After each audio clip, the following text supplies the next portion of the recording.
Marco. Thank you. Thank you so much for the intro, and thank you for the invitation. I'm really glad to share some of the work we're doing at Rubedo here today. So starting with a high-level view, what we focus at Rubedo is one of the fundamental problems in aging biology, which we just heard, is cellular senescence. But specifically, we address the problem of heterogeneity. So senescent cells are not all equal. Some are good, some are bad. They play different roles in different tissue and disease contexts. So how to address that? And so we really build a platform leveraging single-cell multiomics, artificial intelligence, and novel chemistry to identify the right senescent cells, pretty much to fish in the right pond, find the right target, and develop specific molecules. So we've done this multiple times in our therapeutic pipeline. Our lead program, which I'll talk a little bit about today, is in actually chronic inflammatory skin conditions. Why? It's an entry point. Start from the skin to then move in other tissue and organs to validate that also the target is a novel target, is first in class, and create this roadmap to start from a very specific narrow market and therapeutic areas to then move into larger areas, and eventually really from this idea of a geroprotector. But you need to prove that. And as we heard earlier, we don't have a framework to do that. So we need to do kind of pragmatic.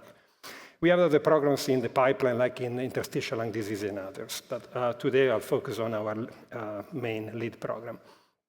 Now, to execute this, of course, I work with a team of very seasoned drug hunters, people that have done this many times, that have in their records many drugs brought into the clinic, into the market, or tech people that build tools very successfully over the years. And we work with a scientific advisory board of key opinion leaders, but I want maybe to do a shout out on our latest member, which is Professor Marco De Maria, who's actually filling the void left by, unfortunately, Professor Judy Campisi, who left us, and really voiding the entire field recently. So what we focus in is biological aging. But I think what we're addressing here is biological aging, we heard before, which is somewhat disconnected from chronological aging. Meaning the two things come together, and we heard very clearly earlier, there is an enrichment, and typically around the 65 to 70s, that's where we have this inflection point for developing age-related diseases. But the drivers are biological mechanisms that can happen at any point in life. Now, those can be accelerated prematurely. For example, sun UV can age prematurely your skin. Smoking, SARS-CoV-2 can prematurely age your lung. As a matter of fact, severe cases of COVID had interstitial lung diseases a decade or sooner compared to the average person, cancer survivors. So it's a plastic phenomenon, which means we can also delay this in time, and that's really the goal. But when this happens, it leads to accumulation in tissues of aberrant cells, right? We are used to think about this in oncology, right? There are mutations, leads to oncologic cells develop into cancer cells, but there are many other types, including senescent cells. And we focus on those because we see this as an opportunity to develop disease-modifying interventions where currently the standard of care is limited to target and try to suppress one factor at a time. Those cells are cellular factories that release a large number of pathologic factors. And if you can remove, you can permanently deprive the tissue from this driver of a maladaptive response and leads to regeneration. So I'm sure everybody's familiar with what senescent cells are, but again, shortly to remind everybody. It's a result of cellular stress and damage at any level over time. So it's a defensive mechanism in a way. Senescent cell stops doing what it's doing, goes into arrested cycle state, an G0, and start to secrete factors that are useful because they're telling to the organisms, they're recruiting immune surveillance to get rid of them and say, I'm here, there's something wrong, remove, and enabling regeneration. However, cellular senescence as a biology is pleiotropic, meaning that it can play exactly the opposite function. And this, for example, with disease, with time, so with aging, repeated damage, for different reasons, Sometimes, not all, senescent cells can escape immune surveillance. They start to build up. They start to drive immune cells to persist. And together they drive this growing inflammatory process that eventually leads to tissue degeneration, stem cells depletion, fibrosis, more cancer. So they're really behind many age-related diseases. That has been shown over the past 15, 20 years in the field. So the idea of senolytics, that if you remove them, if you do what the body is failing to do, we, colleagues, and many others show that really the results are profound. You can stop the progression, because what really cells are really driving the progression as underlying drivers of disease over time. You can stop this, restore homeostasis, or even reverse to a certain extent. That's excited the field. We heard this before from my colleague. Very great therapeutic opportunities. But not all senescent cells are equal. And that's why the first generation of senolytics, mostly repurposed from the cancer space, were not good clinical development candidates. They lacked selectivity and safety. And that's where really we focused and building the tools to address this, to find the right senescent cells in the right context and make sure that we have the right targets. And so building a portfolio of different therapeutics with different modalities that can treat therapeutic areas, disease of the skin, of the liver, of the lung, or in combinations. And really, sometimes I hear, what's the best senolytics? And I say, well, this field is like oncology. How many therapies do we have? How many modalities? For decades, we're still working on this. This is just the beginning. We need more and more of this. Now, how do we do this? So we don't have time to give a high-level view to go really into the platform, but let's say our starting point, to give it broad strokes, the starting point is always humans. So we start from clinical samples, operative samples, biopsies that we can start to analyze and generate in single-cell omics data, like single-cell ATAC sequencing, single-cell RNA sequencing, spatial multiomics. Why? Because we need to deconvolute this complexity, heterogeneity, and those cells are rare. So we need to find them and need to ensure we find the right one. And we leverage a number of algorithms that we developed in-house to come to the point where we think we know which cells we should focus. Now we can start to mine into what are pathways, metabolic changes, vulnerabilities that we should leverage in designing molecules where, again, we have first an in silico part.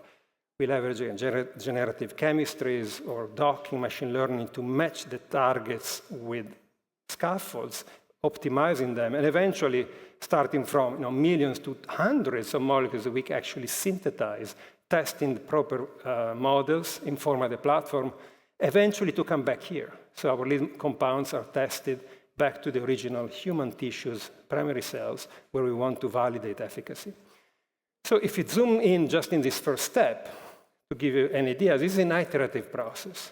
We start with the operative clinical samples, where the platform can flag cell types, generating signatures that once we validate, they become important biomarkers that we carry over into clinical settings. That's what we're currently doing for our lead program.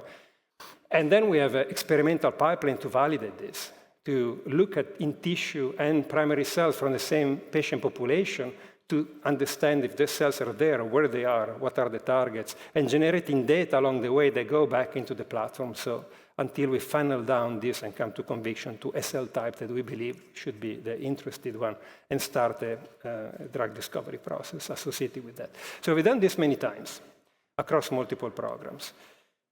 So why the skin? Sometimes I hear that, but the age-related diseases, why are you doing chronic disease of the skin?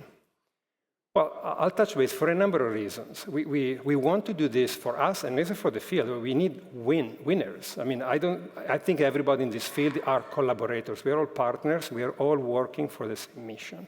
And we need to validate that this therapeutic opportunity is real. So skin has lots of advantages. I'm starting with biology. We clearly find evidence that those senescent cells are playing a role in these chronic inflammatory skin conditions. And the hypothesis is, well, if there are these skin lesions that they don't resolve, they become chronic. They're typically aggravated in the elderly. But it can happen also if you're chronologically younger. But interestingly enough, this chronic state and progression happens when you have a biologically aged skin, even if you're 20 years old. And we ask, well, the common denominator is chronic inflammation. Is there a type of senescent cells that might be involved and playing the role? So we did punch biopsies from these skin lesions, generated a number of omics data. I'm showing here a single-cell RNA sequencing that we analyze. I mean, this graph is a UMAP, so it's a mathematical representation of the single-cell RNA sequencing. Each dot is a single cell. And we try to ask, okay, can we see senescent cells? And actually, when we try traditional methods that are based on canonical markers like P16, beta-gal, that alone are not predictive, are noisy, at least sometimes are good, but in this context are actually not capable of predicted identifying the right senescent cells. So we use an approach that is unbiased, unsupervised, as a first step. There are many steps after that, where the system look at that, and different algorithms, some we use certain deep neural networks that we train based on our proprietary libraries of a large amount of models of senescence, based on cell types, tissue, disease state, method of induction of senescence, all sequenced in a number of ways to build that roadmap. And then we train the system, and we ask, what do you see? And it flags and say, I see something that looks like a senescence by this criteria. You should look into this and validate this, which we did. And so finding these hotspots that are unique associated with the disease and the lesion, but not in a healthy skin, was really a starting point that really excited us and indeed ended up with identification of targets and where we are currently. So there are biological reasons to choose skin. There is a market reasons. There is an entry point into very large and growing markets. As a matter of fact, atopic dermatitis is on the top list on some of the leading global biopharmas right now. Why? Because it's an emerging need. There is standard of care, but managed symptoms is still not disease modifying. So there is a great opportunity there. And this is a vertical, as a first vertical that we built. Starting with topical, because there are practical reasons, and I'll mention later, but addressing topical in this way give us the opportunity to run a clinical trial that is a basket adaptive trial where we can do this straight into patients, not in healthy individuals, and doing indication selections, validation, safety and early efficacy, compressing timeline and risk, and from there really doing indication expansion. We identified more than dozens of indications that can really spin from there. There is opportunity to branch into other directions like cosmetics, skincare. And we just announced a partnership with Beiersdorf, which is the company behind Nivea, Coppertone, Eucerin, and La Prairie.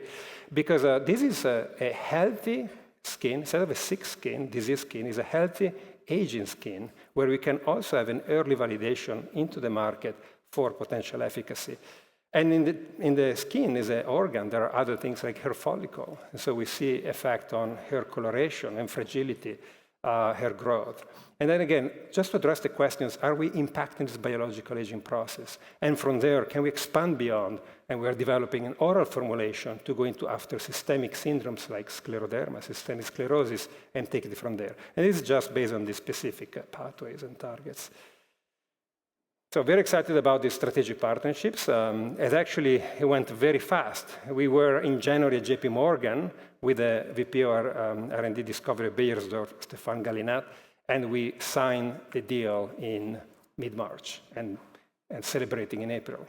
So, and that's really is to what we think like can really develop together a first, really rejuvenative anti-aging product for the skin that is not based on just marketing, but actually on visual measurable effects and validating what we do. But we're focused on therapeutics. I mean, this is a parallel vertical, but our focus is showing that this could be the starting point for this roadmap.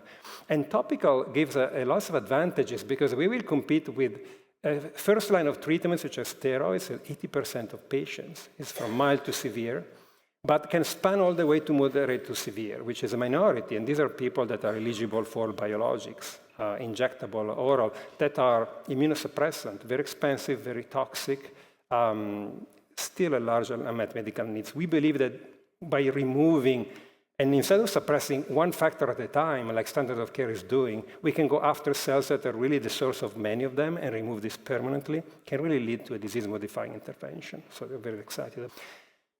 CMC is fully resolved. We already scaled up at kilogram scale, GMP, clinical formulation, drug substance ready to go into patients. And it's all exciting when you actually can touch with your hands the product. You have the tubes ready to go into the clinic. So exciting time.